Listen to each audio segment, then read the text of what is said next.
Rings of Power is a show. Oh God! Oh, that was what amazed me this week. Like, we started with She-Hulk going to wear a suit, and you're like, nothing can be more boring than that. And then Rings of Power came out, you're like, Yeah. well, nothing can. It's like everything's competing to be worse than the episode before. It was a. If I discovered anything, I found the first two Rings of Power super boring and like barely anything happened. But as little Platoon will be aware, 3 and 4 pissed me off quite a bit. I thought they were really shit, like really shit, more shit than the first two.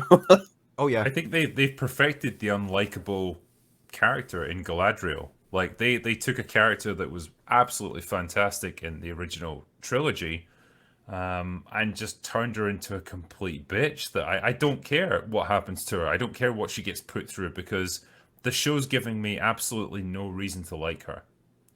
And that is a criteria I could apply to a lot of the characters in this show. Like, none of them stir much interest in me.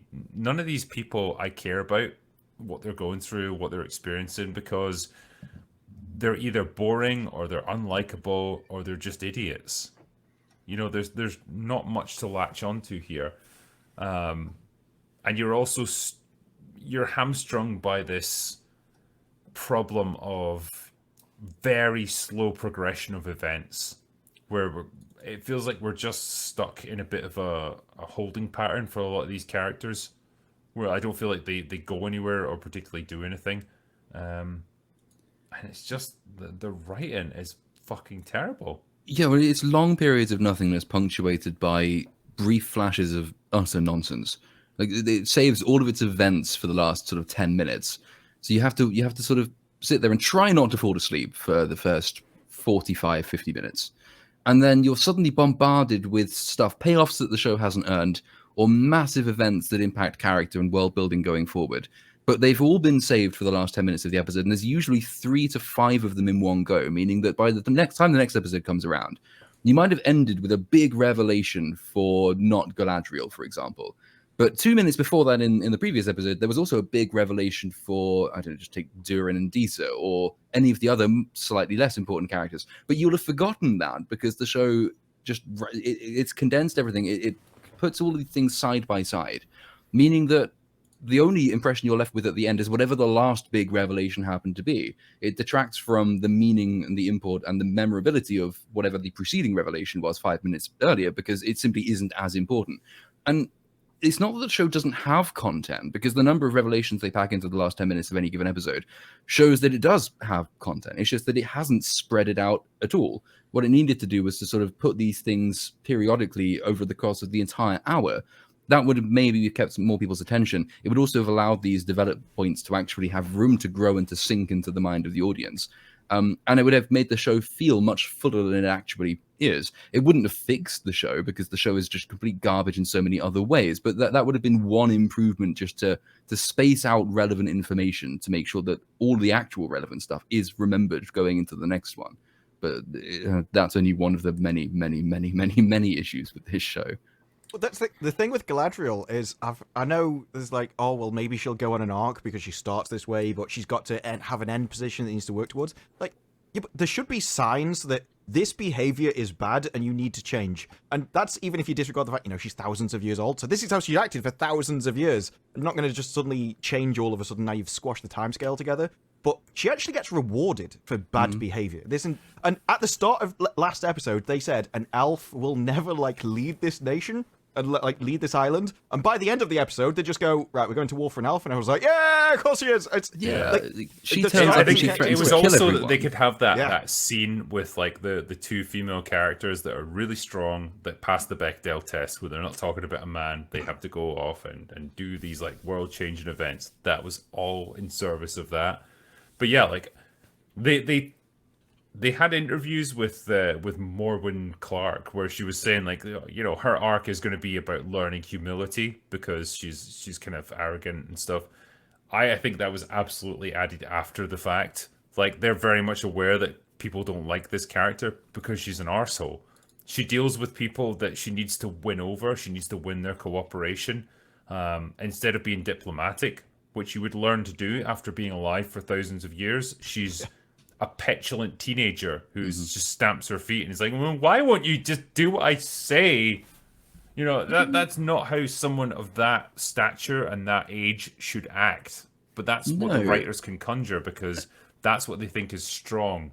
it creates problems for the rest of the world as well, because she's being placed next to characters who are between. I mean, Elrond is something like, I think he's like 500 years younger than she is, but all the humans that she's dealing with, who are also much more mature, measured, and well-rounded as characters, they are thousands of years younger than she is. It doesn't, you can't gel this incredibly old and experienced character with the mind and temper of a teenager with much younger characters who have not been around half as long or had anything like the same number of experiences, who are much more mature, adult, and well-rounded as characters. The problem the show has is that, I mean, I think I've said this in the video I did, and we discussed everything on EFAB yesterday, so we probably mentioned it there as well, is that the show has a point that it wants to convey for every one of its principal characters. So with Nori, the Harford character, the point of her is she is adventurous, and that doesn't gel with the society she's in. But whenever the show has a point with a character, it doesn't trust that the audience will get that point with anything less than at least 6 or 7 repetitive demonstrations of that point. So every single conversation involving Nori has the same argument playing out across 4 episodes. Why are you so adventurous? Blah, blah, blah. The point with Galadriel that I'm sure the show is going for is the pride that comes before the fall, right? So it's almost certainly going to be the case that Halbrand turns out to be Sauron, for example. He is the master manipulator. He is playing her, and he's also the only person that she is in any way coming to trust or get on with or even open up to slightly. So I'm sure what the point of her character is to make her this self-assured and objectionable, in order that when the one person she's come to kind of like betrays her, then we see the fall that comes after the pride. I think that's what they're going for. I've been stung before, though, by assuming that the writers can do anything even remotely sensible. Assuming that is what they're going for, though, it doesn't excuse the fact that they have made her one-dimensional across the first 4-5 hours of show, that you need to actually have something to invest in order for us to care if she is eventually leveled as a result of her own hubris and Sauron's genius. We don't have that because it's one-dimensional and it's objectionable constantly. 100% she is a bitch, and somehow being a bitch gets her through every conceivable event she could possibly face. Like she turns up at Numenor. She threatens to kill everyone. She gets put in house arrest. Without any character change whatever, the person who put her in house arrest then gives her an army the next episode, and off they go to Middle-earth. There's no character growth. It goes back to that point about Andor, about having a premise for a character, and the premise for character not being a substitute for character itself. And Galadriel has a premise. They have a point they want to convey. That's it. I think the problem, like, where you're suggesting they'll go, I reckon will probably be like a retcon in season 2 if they realize that they need to course correct, but I don't think that was ever the plan. Specifically because the way she is acting is getting results, and that so you can only assume that she acts that way because it gets results and has got results for thousands of years. And you have to question the writers at that point of, how can you not realize that this is a horrible character, a horrible person, and this isn't how somebody should act, and no one would like this person if they existed in the world. And they've done the same thing with the Harfoots. They do not realize that the Harfoots are more evil than the orcs right now. The Harfoots will happily leave their friends to die. Fucking Meanwhile, psychopaths. the orcs care about their dead. They're like, oh, they cry over their dead, so they like put them out of the misery. Harfoots, they'll just leave you alone to suffer.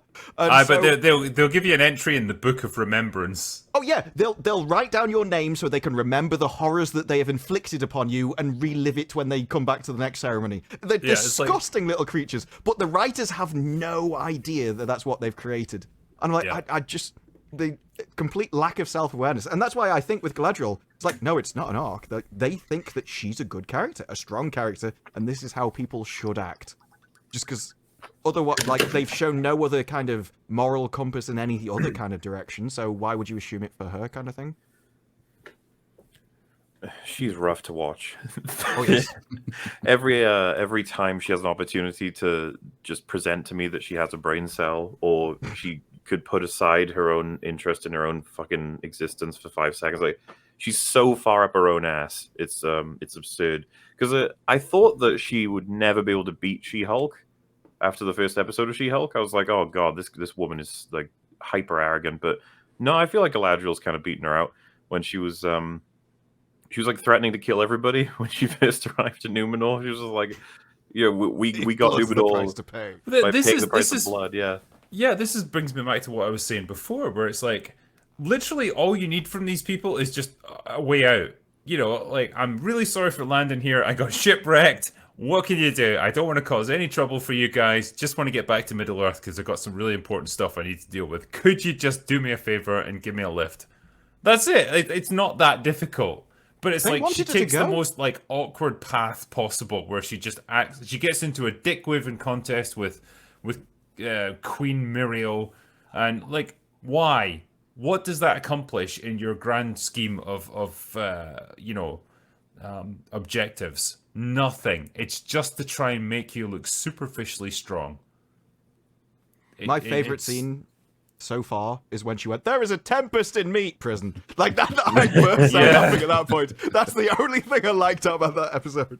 That was straight out of like fucking Breaking Bad, where it's like, when a guy gets shot at his door, I'm the one who knocks. Like, yeah, okay, fuck off. You're not badass. I thought the delivery was so off, and when we were looking at it like piece by piece on the EFAB, there's like a 2-second thing, a gap after she says it, as if the creators were like, we got to give a second there for the audience to recover from how awesome that was.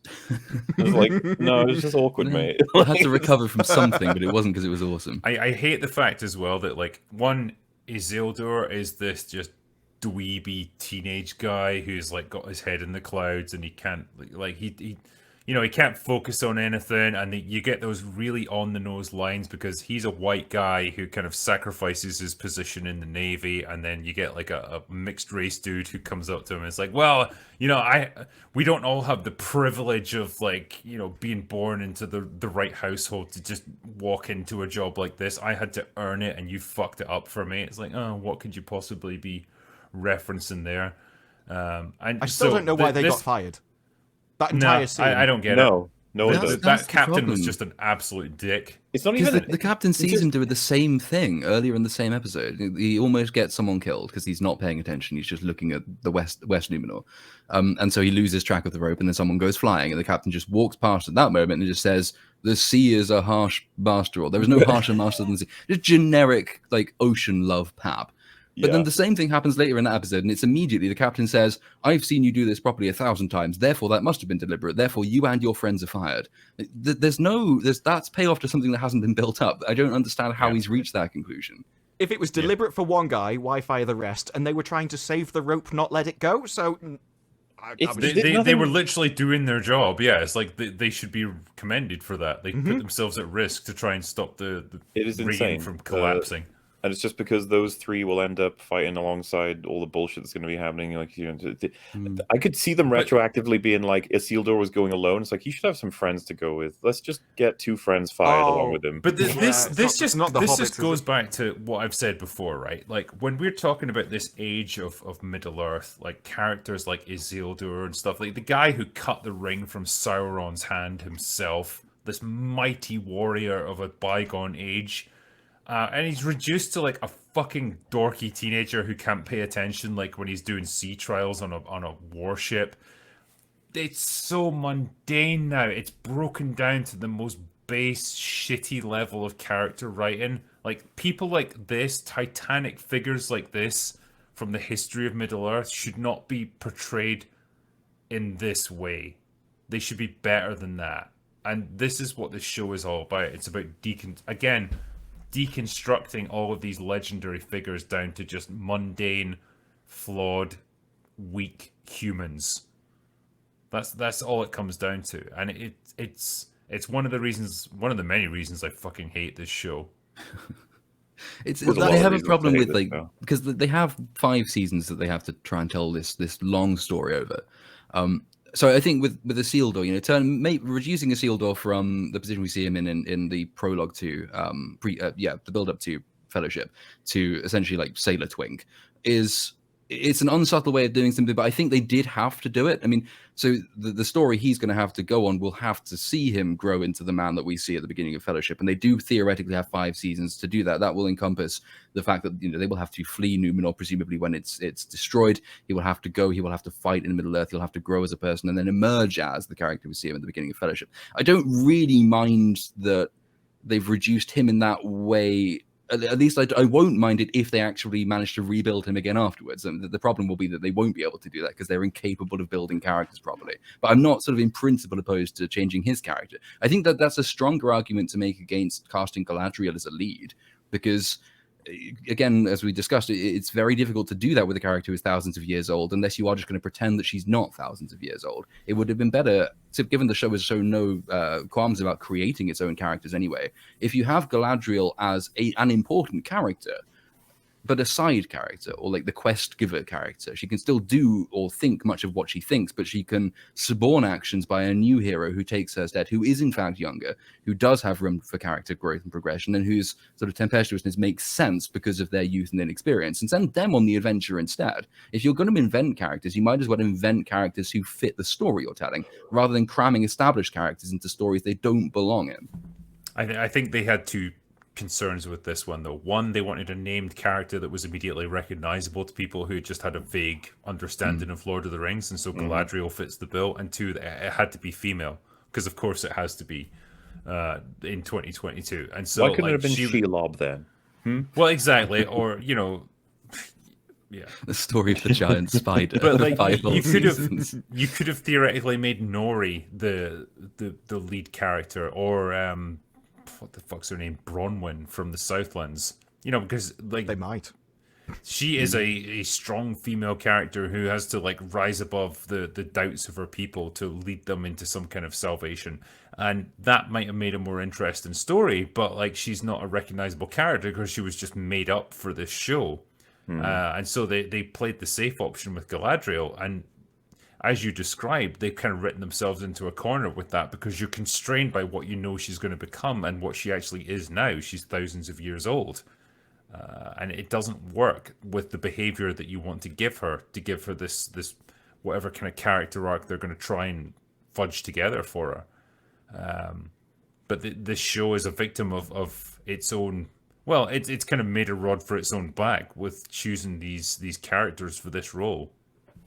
They could have easily have put her in the exact same position, and where I think they're going to take her, as sort of the connecting part between all of the stories. They could have given her that and not made her what she is. Like, if they'd made her sort of the politician who's very savvy with, like, she's lived for thousands of years, she's met thousands of, like, well, probably, how many people do you meet in thousands of years? Almost like an infinite kind of amount, I guess. But you've met every kind of person, you know how to deal with people, you know how to respond and how to control people and get what you want from them. And they could have made her that kind of political figure and just had her army or her soldiers fight for her. But that wasn't enough. And I think that's why when you get these kind of, they go back, it's one of the reasons I think people love prequels so much, is they get to deconstruct what came before, but then you can insert yourself and your values and your principles into it, which is why they've had to make her an entirely different character than she is. It's like, it doesn't really make sense that if you were this good with a sword that you can just annihilate a troll, that you never use it in any of the later kind of things. But it seems like that's what they saw her as, or they needed her to be. And I don't like that from a showrunner point of view. You putting...